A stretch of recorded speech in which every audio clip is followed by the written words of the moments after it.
નમસ્કાર મિત્રો, રાહુલ બ્રધર્સની ચર્ચા સભામાં ફરી એકવાર સૌનું સ્વાગત છે.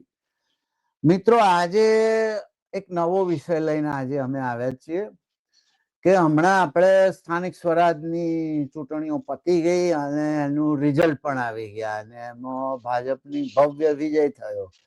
હવે વિજય કઈ રીતે થયો એ બધા જાણે છે, એટલે અને તમે બધા વિશ્લેષણો બધા જોઈ લીધા હશે, ટીવી ઉપર બહુ ચર્ચાય છે.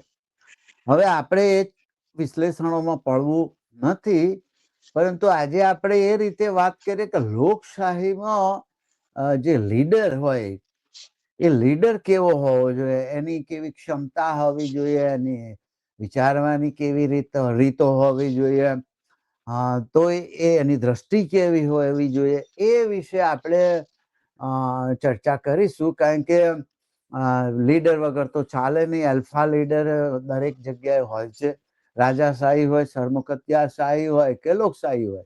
લીડર વગર તો આપણો ઇવોલ્વ થયા જ નથી કે લીડર હોય, એમ સમૂહનો એક લીડર હોય. આ એક એવોલ્યુશનમાં આપણને મળેલું છે. તો આપણા લીડર કેવા હોવા જોઈએ, એમાં શું કે રાજાશાહી લોકશાહીમાં તો રાજાશાહી સરમુખત્યારશાહીમાં તો લીડરો બધું એક હતું, સત્તા ચલાવતા હોય, લોકોને પૂછતા નથી હોતા કશું. પણ લોકશાહીમાં અલગ પ્રકારના લીડર જોઈએ. તો એ વિશે આજે ચર્ચા કરીએ. તો આજના આપણા ગેસ્ટ છે પ્રદીપ કુમાર રાવલ. તો હવે તમે એમને જાણો જ છો, તો આપણે પ્રદીપ કુમાર રાવલને પૂછીએ કે લીડરમાં, લોકશાહીમાં લીડર કેવા હોવા જોઈએ, એમના શું ગુણો હોવા જોઈએ. પ્રદીપ કુમાર. એટલે સૌ પ્રથમ તો સત્તાની ખુરશી ઉપર બેસવા માટે ખૂબ ઇનોવેટિવ હોવું જરૂરી છે આજકાલના જમાનામાં. એટલે અને આમ જનતા કે જેમની મેજોરિટી છે, જેમનો આઈક્યુ ખૂબ લો છે, એમની બહુ ખૂબ મેજોરિટી છે એમ, તો તેવા લોકોને છેતરવા ખૂબ આસાન છે, રાઈટ? બુદ્ધિજીવીને છેતરવો હોય તો કપરું ચઢાણ છે. તેમ છતાં મત મેળવવા નાના મોટા હથકંડા ઉપાયો કે તરકીબો સતત અજમાવી પડતી હોય છે, અને એમાં પણ દિન પ્રતિદિન ઇનોવેટિવ બનવું પડતું હોય છે. નવી નવી રીતે તરકીબો શોધવી પડતી હોય છે. તો જે તમે મત મેળવી છેતરી અને અથવા તો લોકચાહના મેળવી અને સત્તા ઉપર આવી શકો. હવે આની અંદર ભલે કોઈ પણ નેતાનો આત્મા રાક્ષસી હોય કે તાનાશાહી હોય, પણ બહાર શું બતાવવાનું હોય છે કે હું બહુ આદર્શ શાસન કરતા છું. આ પબ્લિકે ખૂબ સમજવું જરૂરી છે. અંદરથી ભલે, પણ બહાર તો ખૂબ જ આદર્શ નેતા, મારામાં એ પ્રકારના બધા ગુણો છે એવું બતાવવું પડે છે. અને સદીઓથી એક આદર્શ રાજા નેતા કેવો હોવો જોઈએ એ જનમાનસમાં અંકિત છે, એ બધાને ખ્યાલ છે, રાઈટ? કે ભાઈ પરદુખ ભંજન એવી રાજાઓ પાસે પણ અપેક્ષા રાખતા, ભલે રાજા સહી હોય કે બધાનું ભલું ઈચ્છે, અને એ જનમાનસમાં સુનિશ્ચિત છે આ આઈડિયાસ. તો આપણે સૌ પ્રથમ જોઈએ કે રાજા કેવો હોવો જોઈએ, કે નેતા કેવો હોવો જોઈએ. તો પહેલી વાત એ છે કે ઈ સાચો અને ઈમાનદાર હોવો જોઈએ, રાઈટ? ને પોતે જે કહે છે તે જ કરે, એવી ઈમાનદાર અને ખોટી રીતોથી સફળતા મેળવવાને બદલે સાચા માર્ગે ચાલે અને એના શબ્દોમાં અને કામમાં પારદર્શિતા હોય અને લોકો તેને વિશ્વાસથી અનુસરે, તો એ સાચો ને ઈમાનદાર હોય એનું બધું, તો જ એ લોકોને એનામાં વિશ્વાસ આવે, રાઈટ? એટલે આ પણ એક બતાવવું ખૂબ જરૂરી છે, ભલે તમે એવા હોવ ન હો. એટલે આપણે જ્યારે ખાસ કરીને આપણે સર્વોચ્ચ નેતાની વાત કરીએ તો એમણે સૌ પ્રથમ ગુજરાતમાં જ્યારે સત્તા હાંસલ કરી કે કરવાની હતી, ત્યારે એમણે સૂત્ર આપ્યું હતું કે ખાતો નથી ખાવા દઈશ નહીં, રાઈટ? હવે આ બ્લેક મનીના જમાનામાં જે રીતે ચૂંટણી પ્રક્રિયાઓ થાય છે કે જેમાં 400-500 કરોડના જે આસામીઓ હોય એમને જ ટિકિટો મળતી હોય છે, એટલા બધા રૂપિયા હોય, બાકી કોઈ સામાન્ય માણસને એની કોઈ હેસિયત જ નથી. હવે આપણે જોઈએ કે હકીકતમાં મેદાન ઉપર શું છે. તો આજની તારીખે ગુજરાતમાંથી ઘણા પત્રકારો પણ કહી ચૂક્યા છે કે દરેક સરકારી મહેકમમાં ભ્રષ્ટાચાર બેફામ છે, સાહેબ. તો કહેશો ભાઈ ભ્રષ્ટાચાર બેફામ તમે કઈ રીતે કહી શકો છો? તો તમે જુઓ છેલ્લા કેટલા વર્ષોમાં કેટલા બધા બાંધકામો તૂટી પડ્યા, પુલ તૂટી પડ્યા, કે જે ખરેખર 20-50 વર્ષ ચાલવા જોઈએ. અંગ્રેજોના જમાનામાં જે પુલ બન્યા છે એ ચાલે છે. તો આ નવા બનેલા પુલો કેમ તૂટી જાય છે? પૈસા કોણ ખાઈ ગયું, રાઈટ? બીજું એમને જોઈએ કે ભાઈ જેટલા વિપક્ષી નેતાઓ છે એમના ત્યાં ઈડીના આઈટીના દરોડા પડે છે.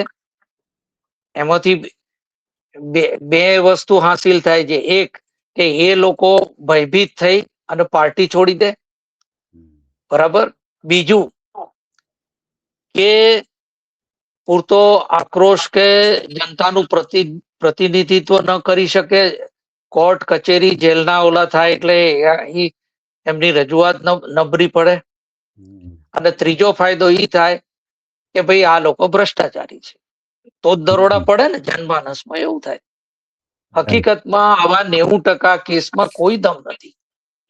બીજું સ્થળ આપણે મેદાન ઉપર જોઈએ, વાસ્તવિકતા શું છે કે આવા તમામ નેતાઓ જેના ઉપર દાગ લાગેલો છે એ બધા પાર્ટી છોડી અને સત્તાધારી પાર્ટીમાં ગયા છે. અને એક વોશિંગ મશીન જેવું નામ પણ અપાઈ ગયું છે. ત્યાં જાય એટલે ચોખા, બધા આક્ષેપો બધું ફીડલું વળી જાય છે. તો આમાં ક્યાં આવ્યું કે ભાઈ નેતા સાચો અને ઈમાનદાર ક્યાં આવી વાત? તમે જોઈ લો ડિફરન્સ. હમણાં નું સ્ટેટમેન્ટ છે આપણા ફાઇનાન્સ મિનિસ્ટર નિર્મલાબેન સીતારામન કે અમે કોઈ પણ ટેન્ટેડ એટલે દાગ વાળા નેતા હોય, ગમે તે હોય, ઇવન ગમે તે હોય, ટૂંકમાં એમના સ્ટેટમેન્ટ પૂરતી વાત કરીએ તો they are all welcome in our party. આ વિડિયો છે. એ સિવાય આમની પાર્ટીમાં જે રેપિસ્ટો છે કે જેના ઉપર આક્ષેપો છે અને ગુના બી અમુકમાં સાબિત થયા છે, કોઈ કાર્યવાહી નથી થતી. તો ક્યાં પારદર્શિતા રહી, ક્યાં ઈમાનદારી રહી? રાઈટ. એટલે આ વસ્તુ જનતાએ ચકાસવાની છે કે નેતા કેવો હોવો જોઈએ અને પરિસ્થિતિ શું છે, રાઈટ? હવે આપણે જોઈએ તો એમનું એક બીજું એક એનામાં એક વિઝન હોવું જોઈએ કે દેશને કઈ દિશામાં લઈ જવો છે. દ્રષ્ટિ હોવી જોઈએ, રાઈટ? હા, કે ભાઈ કે વિકાસના માર્ગે લઈ જવો છે, એની સ્પષ્ટ એને સમજણ હોવી જોઈએ, બરાબર. હકીકતમાં તમે જુઓ કે એવું કઈ દેખાય છે આજે વિદેશ નીતિમાં તમે જુઓ તો ભારત ખૂબ જ પછડાટ ખાધી છે. એમણે જે મોટા મોટા વાયદા કર્યા, વિઝન આપ્યા કે ભાઈ એમ કીધું કે આજે જો ભાઈ કે ભાઈ હવાઈ જહાજમાં મુસાફરી કરે છે એ તો બાબુઓનું કામ છે. હું તો એવું વિઝન લઈને આવ્યો છું કે જો હવાઈ ચપ્પલ पहन रहे उनके लिए भी वो आसान हो जाएगा, હવાઈ જહાજ की મુસાફરી. આવું વિઝન હતું. એક વિઝન એવું હતું કે અમેરિકનો ભારતના વિઝા માટે લાઈન લગાવશે. આવું વિઝન. શું વાત કરો છો સાહેબ? વિઝનમાં તો પાછા પડે એમ નથી, પણ આજે આપણે જે વાત એનાલિસિસ છે કે બતાવે છે શું થાય છે. શું 2 કરોડ નોકરીઓ, રાઈટ? સ્માર્ટ સિટી દેખાય છે કે સ્વચ્છ ભારત 80 કરોડ લોકોને મુફ્ત અનાજ આપવું પડે છે. ડોલરનો ભાવ 100 રૂપિયા થઈ ગયો છે. પછી જે નોટબંધીના ફાયદા ગણાવ્યા હતા એ તમામ નોટબંધીના તો કોઈ ફાયદા અત્યારે જણાતા નથી કે ભાઈ ત્રાસવાદ ઓછો થઈ જશે, બ્લેક મની ઓછું થઈ જશે. કચ્છું જમીન ઉપર કોઈ કામ થયું નથી. પ્રચાર, ખાલી પ્રચાર. એટલે આ જે વિઝન જે રજૂ કર્યા છે એ વિઝનની બાબતમાં ટોટલી નિષ્ફળ ગયા છે. એ પ્રજાએ જોવાનું છે. અને આ જે આપને કહું છું કે સ્વચ્છ ભારત, અટલ મિશન, પ્રધાનમંત્રી આવાસ યોજના, દીનદયાલ અંત્યોદય યોજના, બુલેટ ટ્રેનના કોઈ ઠેકાણા નથી સાહેબ. 2025 સુધીમાં પૂર્ણ થઈ જવી જોઈએ. અને આ બધી યોજનાઓમાં જે પૈસા ફાળવ્યા છે એના ખાલી 20% પૈસા ખર્ચાણા છે. 20-21%. પછી ઓપરેશન સિંદૂર એમ માં કોઈ પણ સાહેબ દેશ આપણી સાથે ઉભો રહ્યો નહોતો ઉભો રહ્યો. ઉપરથી ડેલિગેશન મોકલવા પડ્યા. બીજા દેશો 5 રફેલ તોડી પાડ્યા. કોઈ અહીંયા બોલતું નથી. વિદેશથી સમાચાર આવે છે. ટ્રમ્પ સાહેબ કે છે કે ભાઈ 5 રફેલ તૂટી પડ્યા હતા એમ. એટલે આવી જે 5 ટ્રિલિયન ઇકોનોમી, વિશ્વગુરુ બનવાનું, આ બધી વાતો, આમાં કઈ તમને કોઈ સ્પષ્ટ વિચાર નથી, કોઈ દિશા નથી સાહેબ. ખાલી એક જ દેખાય છે કે સત્તા કેમ ટકાવી રાખવી એની સમજ છે. એટલે આજે આપણે જયારે લોકશાહીમાં વાત કરીએ છીએ કે નેતા કેવા હોવા જોઈએ આપણી પાસે, અને એની જે કરણી અને કથનીમાં જે ભેદ દેખાય છે એ આપણી પાસે નથી. ત્રીજું, એમનામાં એક જે નેતા હોય ને સાહેબ, કે એની અંદર પ્રેરણા આપવાની ક્ષમતા હોવી જોઈએ, ઇન્સ્પિરેશન, કે એમાંથી લોકો ઇન્સ્પાયર થાય. આપણે ભૂતકાળની અંદર મહાત્મા ગાંધી હતા, સરદાર વલ્લભભાઈ પટેલ હતા, વાજપેયીજી હતા, જવાહરલાલ નહેરુ હતા. એવા નેતાઓમાંથી આપણને પ્રેરણા મળે, એક આપણામાં દ્રષ્ટિ ખુલે, અને એનાથી કે લોકોમાં ઉત્સાહ વધે, આત્મવિશ્વાસ જગાવે, જેથી પોતાનું શ્રેષ્ઠ આપે, લોકો પોતાનું શ્રેષ્ઠ આપે. રાઈટ? તો એના બદલામાં આપણે શું જોઈએ છીએ અત્યારે? કોઈ એમાં પ્રેરણા આપવાની ક્ષમતા દેખાય છે? વર્તન આખું જુદું છે. પ્રેરણાદાયી વાતો થાય છે, કોટ્સ રજૂ થાય છે, તો પણ તે મૂલ્યો ઉપર જીવતા નથી. તમે જોયું હશે, મોંઘી ગાડીઓમાં ફરવાનું, મોંઘા વસ્ત્રો દિવસમાં 3-4 વાર બદલવાના. વાતો મેં કોઈ પઢા लिखा नहीं हूं, फिर भी कहा भीख मांग के खाया हो. एक बाजू એવું બતાવે, એક બાજુ કે मैं ऐसे पढ़ता हूं, फोटोग्राफिक मेमोरी है, સતત બીજાની ભૂલો શોધવાની. આ કોઈ પ્રેરણાદાયી વ્યક્તિત્વ છે કે એમાંથી પ્રેરણા લઈ શકે? એક આ જે પદ છે ને એને મજાક બનાવ્યો છે એમ. રાઈટ? પછી એક સાહેબ બહુ મહત્વનો છે કે નિષ્પક્ષતા હોવી જોઈએ નેતામાં. આદર્શ નેતામાં ફેરનેસ હોવી જોઈએ, નિષ્પક્ષતા હોવી જોઈએ. ખાસ કરીને આપણા કોન્સ્ટિટ્યુશન મુજબ ધર્મ નિરપેક્ષતા હોવી જોઈએ. બધા સાથે સમાન વ્યવહાર કરે, ભેદભાવ ન રાખે, ન્યાય અને બંધારણમાં વિશ્વાસ રાખે. તો આ બધું બોલીને તો રજૂ થાય છે, બોલીને રજૂ થાય છે. અને એ બી કે જ્યાં જાય કે बुद्ध से मेरा गहरा नाता है, आदिवासी समाज से मैं जुड़ा हुआ हूँ, पंजाब से मेरा पुराना नाता है, चीन से पुराना नाता है, पठान का बच्चा हूँ, माँ गंगा का बेटा हूँ, बौरा समाज से मेरा बहुत पुराना रिश्ता है, यदुवंशी समाज से पुराना रिश्ता है. क्रिश्चियन समुदाय से भी मेरा पुराना रिश्ता है. બધે બધે બતાવે તો છે, પણ વાસ્તવમાં જ્યારે વોટ લેવાના થાય ત્યારે શું થાય છે? કોમની સામે ઉભા કરી દેવાના. જાહેરમાં સમાનતાની વાત કરવી, પણ અંદર કાને પોતાના લોકોને ફાયદો આપવો. બરાબર.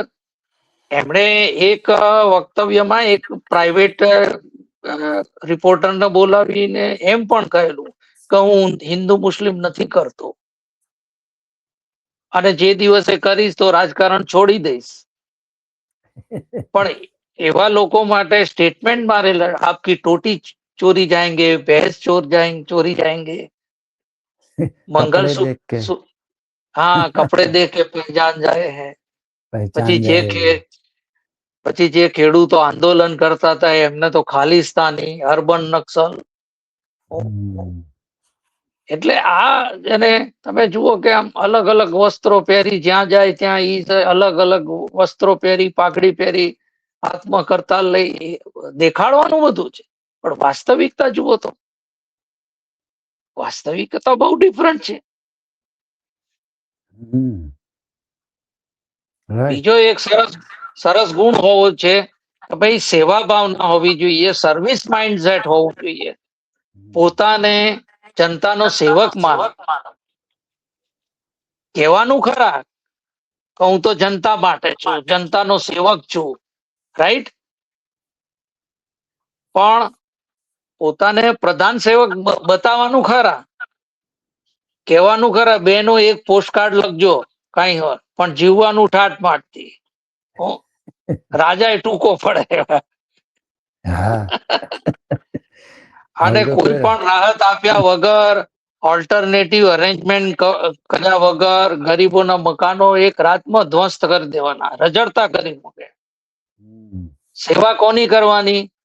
ફક્ત ઉદ્યોગપતિઓની. આવા આક્ષેપ છે, રાઈટ, અને એમાં વજૂદ હોઈ શકે છે. એટલે આટલા તો મેં ગુણ બતાવ્યા. હવે આપ થોડા બતાવો ખરેખર શું છે વાસ્તવિકતા. એટલે નેતામાં શું હોય છે કે મેં એક બહુ પહેલા ઉત્ક્રાંતિના મનોવિજ્ઞાનના સંદર્ભમાં એક લેખ પણ લખેલો હોય, આલ્ફા લીડર એવો. આમાં શું હોય છે કે સમૂહનો એક નેતા હોય એ રીતે આપણે ઇવોલ્વ થયેલા છીએ.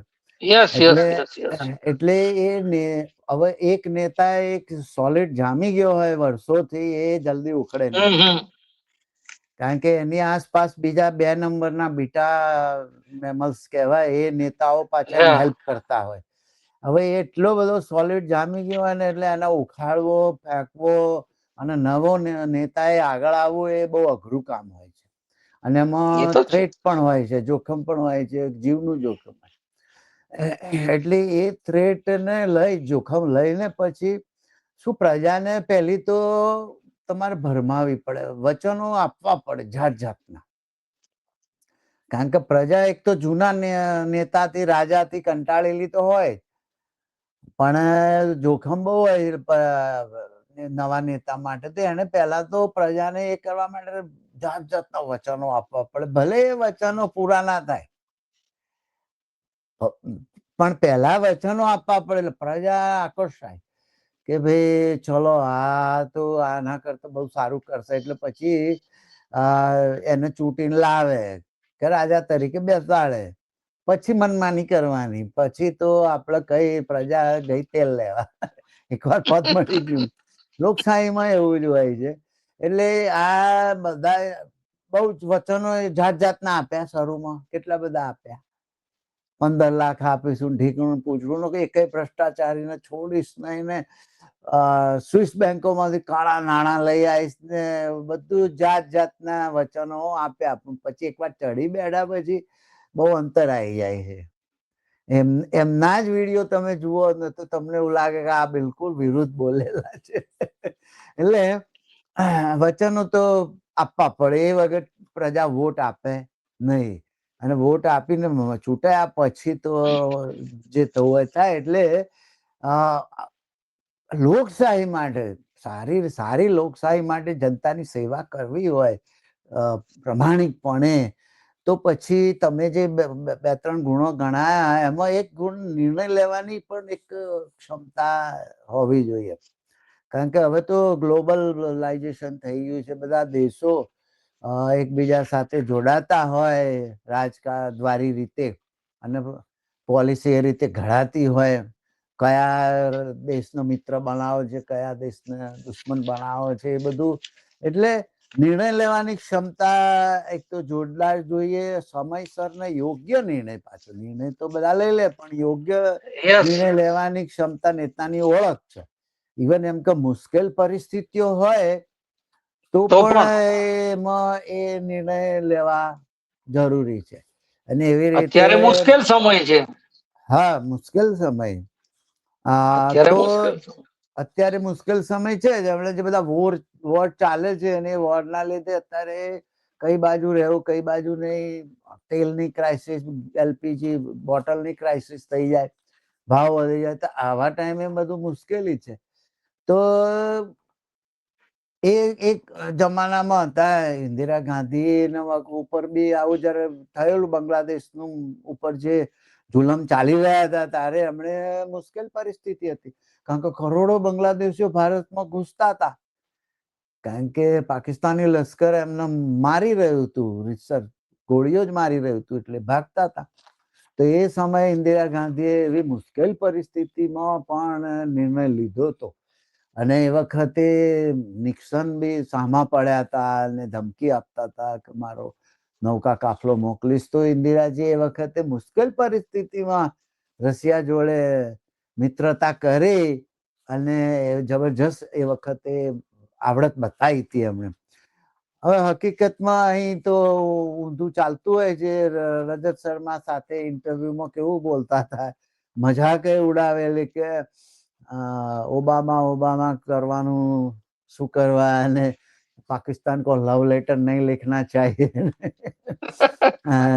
इनको लाल आंख दिखाएंगे ने. હા, 142 કરોડ નો 34 કરોડ નો દેશ છે, અને આપણે પ્રેશર પેદા કરી શકીએ એવા છીએ.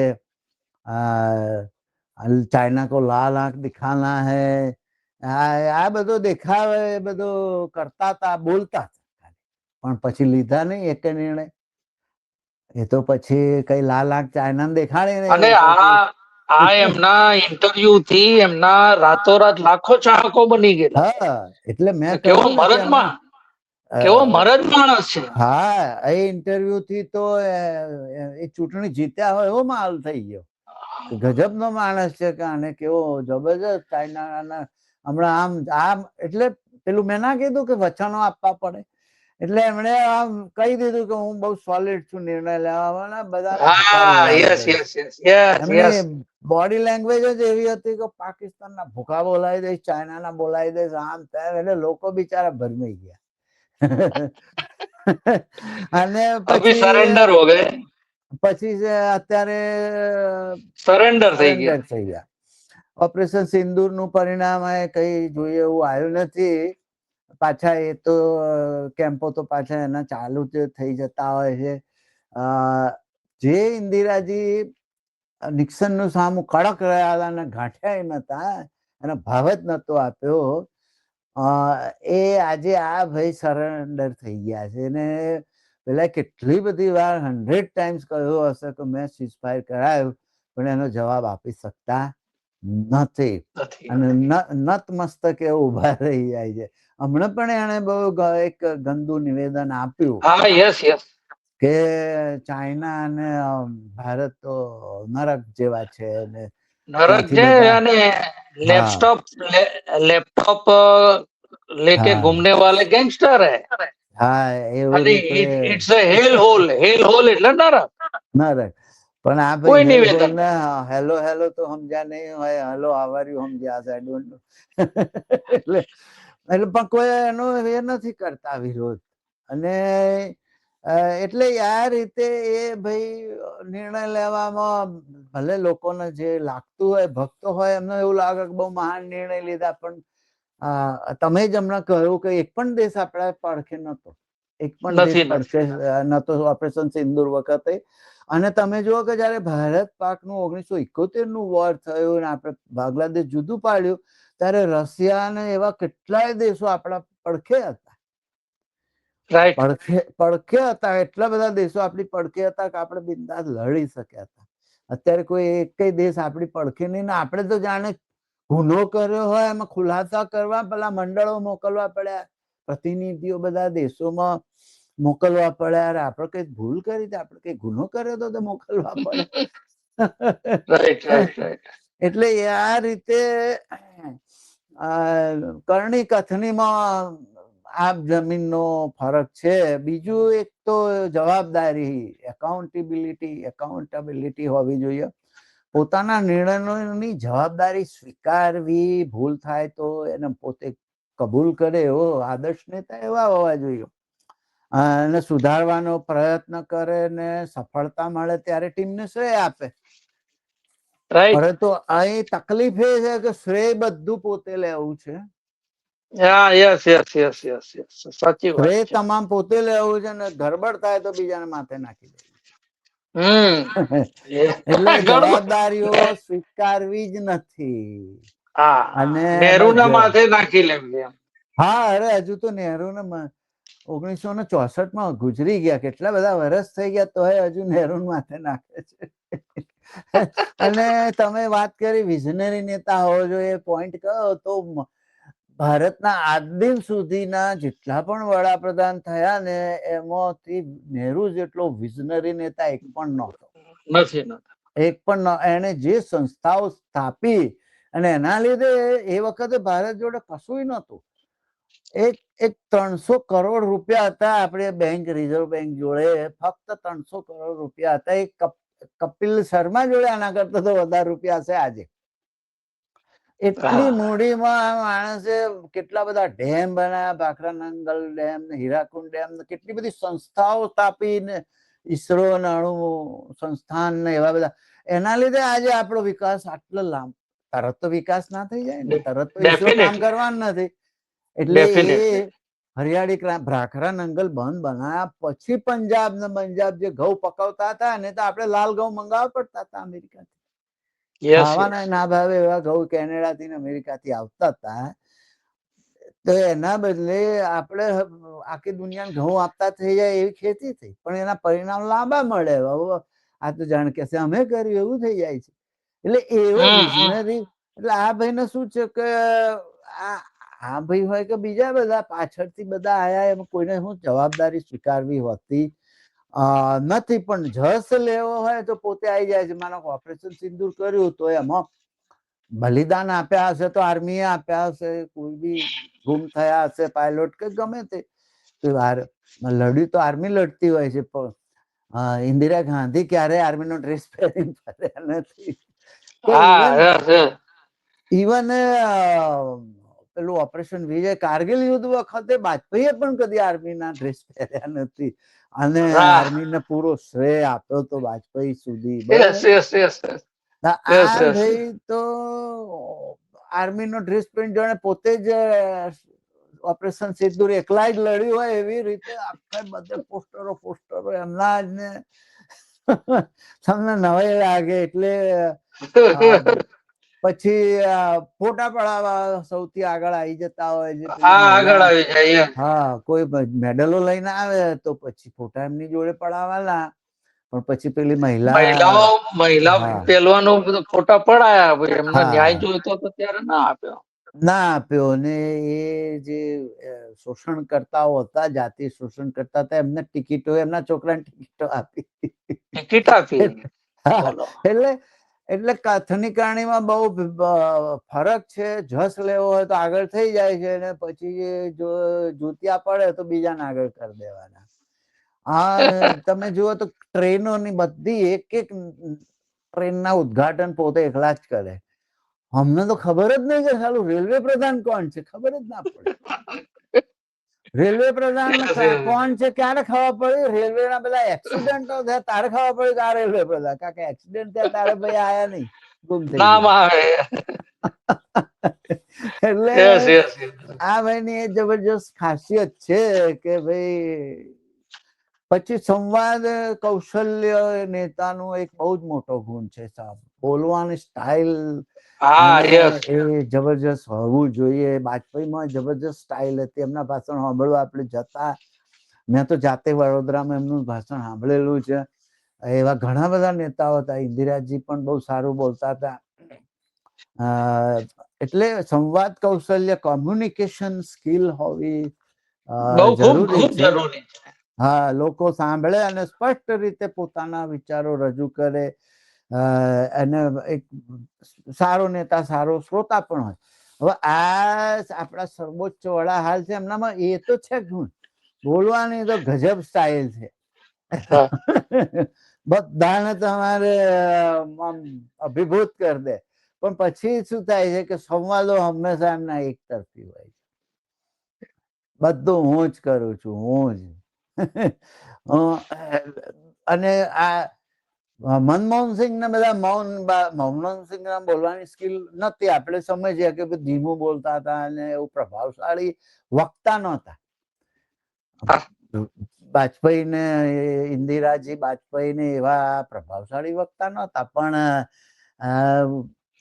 પત્રકાર પરિષદોનો જે રેકોર્ડ હોય અત્યાર સુધીના તમામ વડાપ્રધાનોમાં સૌથી વધારે પત્રકાર પરિષદો કરી હોય તો મનમોહનસિંહ. એટલે દરેક ને એ જવાબ આપતા હતા. આ ભાઈ તો કદી પત્રકાર પરિષદ તો 12 વર્ષમાં કરી જ નહીં. કારણ કે પત્રકારો જયારે અણિયાળા સવાલો પૂછે છે ને ત્યારે ગભરાટ થઈ જાય છે. પાણી લાવો, પાણી હા, લાવો, પાણી લાવો, अपना संबंध बना रहेगा, अपना संबंध बना रहे, पानी હા તો पिलाओ, દોસ્તી બની રહે. दोस्ती बनी रहे, गળું એટલે સુકાવા માંડે. 2-4 માનીતા અને એ બી પત્રકાર નથી હોતા. અક્ષય કુમાર થોડો પત્રકાર છે. એટલે એવા બધાને શું કે સ્ક્રિપ્ટેડ બધું બોલાય ને પછી મનોરંજક પ્રશ્નો પૂછતા હોય એ લોકો કે ભાઈ યસ તમે યસ કેરી કઈ રીતે ખાવ છો અને ખિસ્સામાં વોલેટ રાખો છો કે નહીં ને આવી બધી મનોરંજક પ્રશ્નોના જવાબો આપીને છૂટી જતા હોય. અને પછી પોતે મન કી બાત જ કરવાની, મોનોલોગ જ કરવાનું, કોઈને જવાબો આપવાના નહીં. એમાં પછી જાત જાતની હોશિયારીઓ મારવાની અને પ્રજાને બસ આમ ઇમોશનલ કરી દેવાનું કે મને 50 દિવસ આપો, પછી મને અહીં લટકાઈ દેજો, નામ ને તેમ. એટલે એ બોલવાની તો સ્ટાઇલ છે, પણ એનો દુરુપયોગ થાય છે ને. જે કરણીમાં આવે ને, કથનીમાં આવી જાય છે, કરણીમાં આવે તારે ગુમ. પછી 50 દિવસ શું 100 દિવસ શું થઈ જાય તો પછી કોઈ યાદ કરે નહીં. અને એમાં તો એવું બોલેલા 50 दिन मुझे दे दो, 50 दिन मेरी कोई कमी रह जाए, मेरी कोई गलती निकल जाए तो किसी भी चौराहे पर लाके खड़ा कर देना, देश जो सजा देगा वो मैं भुगतने के હવે આવડી મોટી હસ્તીને કોણ કોણ લઈ આવશે ચોરાહે ઉપર? કેટલી અવાસ્તવિક વાત છે. પછી ભાષાનો પ્રોબ્લેમ થાય અંગ્રેજીમાં, ઇટ્સ ઓકે, એનો તો કઈ બહુ મહત્વ નથી હોતું. ઘણા બધા વિદેશી નેતાઓને અંગ્રેજી નથી આવડતું હતું, પણ એનો એ ડોળ નથી કરતા કે મને આવડે છે. એવું ડોળ ના કરે એ લોકો કે નથી આવડતું ને એનું ટ્રાન્સલેટર એનું કરી નાખે. કેટલાય લોકો ના આવડતું હોય, એમાં કઈ નાનમ નથી. પણ આ મને બધી સમજ પડે છે ને એ રીતનો જે ડોળ કરવા જાય છે એમાં પકડાઈ જાય છે. અને પછી એ લોકો એમની હાંસી ઉડાવે. એ નતું કરવાનું, ના કરવું જોઈએ, નથી આવડતું તો એમાં શું થઈ ગયું? ભાષા છે તો આવડે ખરી, ના આવડે એમાં નાનમ શું? બરાબર બરાબર. હા, એટલે એ જે ડોળ કરે છે કે મને બધી સમજ પડે છે ને એમાં ગડબડ થઈ જાય છે. પત્રકારો, આપણા પત્રકારો તો એને ના ચગાવે, પણ બહારના પત્રકારો તો ચગાવતા હોય છે. એટલે બધું લગભગ PR ટીમ દ્વારા બધું એ થતું હોય. ભાષણોમાં 2 ભેંસ હોગી તો એક લે જાયંગે, મંગલસૂત્ર ની વાતો કરશે ને કપડો સે પહેચાન જાયગે, એવી બધી વાતો આદર્શ નેતાએ તો ના જ કરવી જોઈએ. પણ આપણે તો આદર્શતા કઈ છે એ ખબર નથી પડતી ને. એટલે આમાં કથની નકરણીમાં આપ જમીનનો ફેર છે, બીજું કઈ ડેફિનેટલી. જયારે નહેરુ ને બધા નેતાઓ કેવા હતા કે એ જે બોલતા એવું કરતા, એની કથની કરણીમાં ભેદ નહોતો રહેતો, એ જે બોલતા એવું જ વર્તન કરતા હતા. ગાંધીજીએ જુઓ ને આખી જિંદગી પોતળી પહેરી, એટલી જેવું એમણે જોતા હતા, વિચારતા હતા કે મારો દેશ ગરીબ છે તો મારે આ રીતે આટલા બધા કપડા નથી પહેરવા, તો એમણે જાતે જ ના પહેરે. પેલા હું ઓછા કરું પછી કોઈને કહું ને, એટલે પેલા હું ગોળ છોડી દઉં પછી હું કહું કે ભાઈ ગોળ ના ખાશો. પણ આમને તો કહેવું છે, બધી વાતો બહુ મોટી મોટી કરે, પોતે તો 5 જોડ કપડા બદલવા. આટલું તો અમેરિકાનો પ્રેસિડેન્ટ નહીં બદલતો, એ તો એક સૂટ પહેર્યો એ પહેર્યો પછી બીજ દાળ કાઢે. અને બીજું જે બહુ જ મોટી જે હોશિયારીઓ મારવામાં આવે છે, તમે હમણાં કહ્યું કે આ ખરેખર ઉદ્યોગપતિઓની સરકાર છે, ઉદ્યોગપતિઓની સેવા કરે છે. તમે કહ્યું એમાં 16 લાખ કરોડના દેવા એમણે એ કરેલા છે, માફ કરેલા છે. અને એની જગ્યાએ ગરીબોને તમે જુઓ તો હમણાં જ એક દાખલો જોયો તો કે એક ભાઈ હતો, એની બહેનનું હાડપિંજર લઈને ફરતો હતો અને બેંક આગળ જઈને નાખ્યું કે બેંકોએ એને કહ્યું કે તું એ માણસ લઈ આય 19,000 રૂપિયા માટે, કાં તો બધા પ્રમાણપત્ર લઈ આય. એ ભાઈ મથ્યો તો હશે ને, મળ્યા નહીં હોય અથવા બધા લાચ રૂચુત માંગી હશે, જે હોય તે એ કંટાળીને કબરમાંથી એનું હાડપિંજર લઈને આવ્યો. તો આ તમે વિશ્વગુરુ આ રીતે તમે એવું કહો કે ચોથું અર્થતંત્ર બની ગયું, હવે તો જો કે 6ઠ્ઠા નંબર પર આવી ગયું, પણ એ અર્થતંત્ર એવું બને એનો અર્થ શું? માથાદીઠ આવક તો જોઈએ લોકોને એક બેંકોમાં. અને બેંકો પણ જુઓ, ઉદ્યોગપતિઓ કરોડો અબજો રૂપિયા લઈને ભાગી જાય તો બેંકો નથી બોલતી અને એમના લોનો ફટફટાલ દે, પણ ગરીબ માણસને 19,000 રૂપિયા માટે બિચારાને કબર ખોદી લાખ લઈને આવવી પડે. એટલે એને આપઘાત કરે, સુસાઇડ કરતા હોય છે ખેડૂતો 5-25,000 કે લાખ 2 લાખ માટે. તો આ જે કથની કરણીમાં આટલો બધો ભેદ છે એ હોવો લોકશાહી માટે ના હોવો જોઈએ. પણ હવે તો આપણે શું કરીએ, હવે બીજા કોઈ એમના કોઈ કેટેગરી હોય આદર્શ નેતાની તો આપ જણાવો. એક એમનામાં તો એક શિસ્ત અને સતત પ્રયત્ન, ડિસિપ્લિન અને કન્સિસ્ટન્સી, એ પોતે નિયમિત અને મહેનતુ હોય. એક ગુણ છે નેતાની અંદર. પણ વાસ્તવમાં જુઓ તો પ્રચાર એવો કરાયો કે 18 કલાક કામ કરે છે, બહુ મહેનતુ છે. ખરેખર શું જુઓ છો તમે? મને નથી લાગતું કે ઓફિસમાં બેસતા હોય, 24/7 પ્રચાર મોડમાં હોય. જે ટાઈમ બચે તો વિદેશ પ્રવાસ. બરાબર. હવે આમાં ક્યાં મહેનત દેખાણી તમને? રાઈટ? દેખાય છે મહેનત? ના. એટલે યસ યસ એવી. એટલે આની અંદર જે કરણી અને કથનીની અંદર જે આખી તકલીફ છે, બરાબર, તો કામની અસર તમે વાસ્તવિક જુઓ કે ભાઈ કામ કરતા હોય તો અસર તો દેખાવી જોઈએ ને ગ્રાઉન્ડ ઉપર. કેટલી બધી બેરોજગારી છે, મોંઘવારી. તો આ જે બે મેઇન વસ્તુ છે, બેરોજગારી, મોંઘવારી, પ્રજાને કેટલી નડે. તમે શું 18 કલાક કામ કર્યું? કોઈ છોકરો એમ કે હું રોજના 12 કલાક વાંચું છું, તો માર્ક્સ કેટલા આવે છે? 5, 0. મેથ્સમાં 3.5, સાયન્સમાં 5.5, ગુજરાતીમાં 6. તો ભાઈ તે શું વાંચ્યું? એટલે આપણે રિઝલ્ટ સાથે કમ્પેર કરવું જોઈએ. બીજું કે ભાઈ આદર્શ નેતા છે ને બહાદુર હોવો જોઈએ, ડરપોક ન હોવો જોઈએ. આજે એમની છાપ કેવી પડી છે?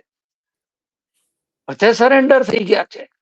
એ કોઈનાથી સાચી વાત કહેતા એનામાં ડર ના હોવો જોઈએ. ભલે પરિસ્થિતિ મુશ્કેલ હોય. બહાદુરીનો અર્થ માત્ર શારીરિક નહીં, પણ માનસિક હિંમત હોવી જોઈએ, નૈતિક હિંમત હોવી જોઈએ.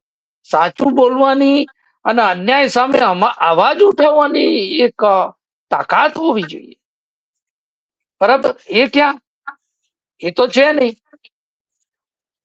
આજે કોઈ પણ બીજા દેશના વડાઓ ગમે તે બોલી જાય સાહેબ, તો ક્યાં સરકાર તરફથી કે એમના તરફથી કોઈ નિવેદન આવે છે કે ભાઈ નથી આ એ ગલત બાત હૈ? હવે આપણે જોઈએ કે ટ્રમ્પ હોય કે ચીન સામે સીધે સીધા સરેન્ડર થઈ ગયા છે. પ્રેશર આવે એટલે ડરી જાય છે. અને જે સલામત અથવા જે લોકપ્રિય મુદ્દાઓ હોય એના ઉપર જ વાત કરવાની, બહાદુરી એમાં બતાવવાની. પણ જ્યાં જોખમ હોય ત્યાં નહીં બતાવવાની. હવે અમેરિકાથી એવું બયાન આવ્યું કે ભાઈ તમને 10 દિવસ રશિયા પાસેથી તેલ લેવાની છૂટ આપવામાં આવે છે. તો આવો ક્યાં કોઈ કરાર થયો? કોઈ નિવેદન આવ્યું? એટલે આ તમારે કમ્પેર કરવું જોઈએ કે ખરેખર અંદરથી બહાદુર છે કે કેમ. તો સ્પષ્ટ થઈ ગયું કે બહાદુરી તો ક્યાં દેખાતી નથી. બરાબર. પછી એક બીજો મુદ્દો કે ભાઈ લોકોની રક્ષા, સુરક્ષા, પ્રોટેક્ટિવનેસ હોવી જોઈએ એનામાં. અને લોકોના ન્યાય અને હક માટે લડે, ન્યાય અપાવે, એ સાચો નેતા હોય. બરાબર. એટલે જાહેરમાં તો આપણે જોઈએ કે ભાઈ મોટા મોટા નિવેદનો આપી દીધા. બરાબર, કે ભાઈ દેખ લેંગે ને ને, પણ વાસ્તવિક રીતે કોઈ પગલા કે કોઈ નીતિઓ નથી. ઉરી થયું, આપણે ત્યાં પહેલગામ થયું, પછી લાલ કિલ્લા ઉપર હુમલા થયા, તો એ ક્યાં પ્રોટેક્ટિવનેસ? શું તમે પહેલગામમાં ઓલું થયું, ક્યાં તમે સુરક્ષા આપી? અને ઈવન કે ગામડાઓમાં બી કે ભાઈ શહેરોમાં પણ ક્યાં મહિલાઓની સુરક્ષા? એટલે પછી કતકડા કાઢવાના, ઘર ઘર સિંદૂર. હવે એ કઈ અરે એવા કામ કરવાના છે? આ બધી તો બહુ સિરિયસ મેટર છે. તમે કોઈ દુશ્મન દેશે હરકત કરી હોય, તમે વ્યવસ્થિત જવાબ આપો. રાઈટ. એમાં તમે શું બધું બચાવી લીધું, શું જીતીને આવ્યા? ક્યાંય સુરક્ષા દેખાય છે? કાયદો વ્યવસ્થાના લીરા ઉડી ગયા. હકોનું રક્ષણ થાય છે? કોઈ આંકડાઓમાં સુધારો આવ્યો? ના. એટલે આપણે આજે જે વાત કરી, જુદા જુદા કેવા ગુણો હોવા જોઈએ, જે આપણે નેક્સ્ટ હપ્તામાં પાછું વિગતવાર પાછા જે બીજા મુદ્દાઓ છે રહી જાય છે, એના વિશે પણ આપણે વાત કરીશું ડિટેલમાં.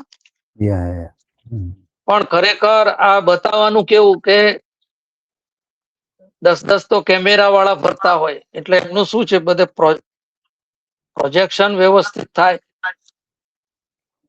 ઇવન કોઈ બીજા કોઈ હસ્તી હોય તો એના બાજુમાં ખસેડી ધક્કો મારીને, પેલા કોણ બિલ ગેટ્સ હતો કે કોણ ધક્કો મારીને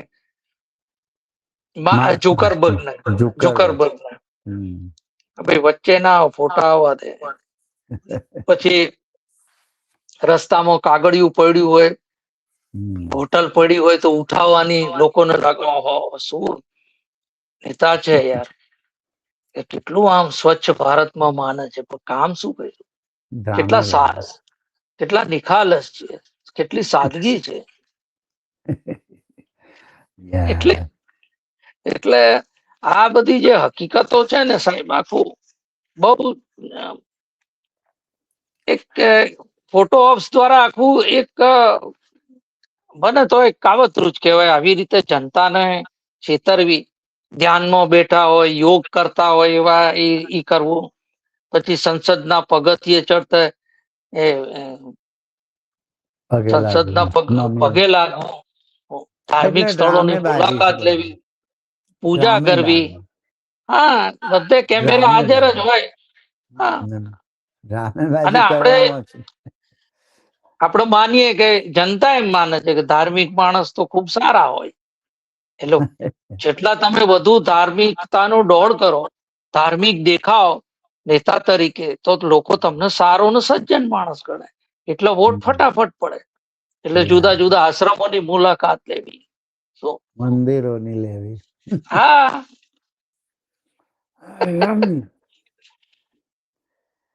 ઓકે, તો મિત્રો હવે બીજા બધા જે પોઈન્ટ્સ છે એ બીજા એપિસોડમાં આપણે ચર્ચીશું. ચોક્કસ.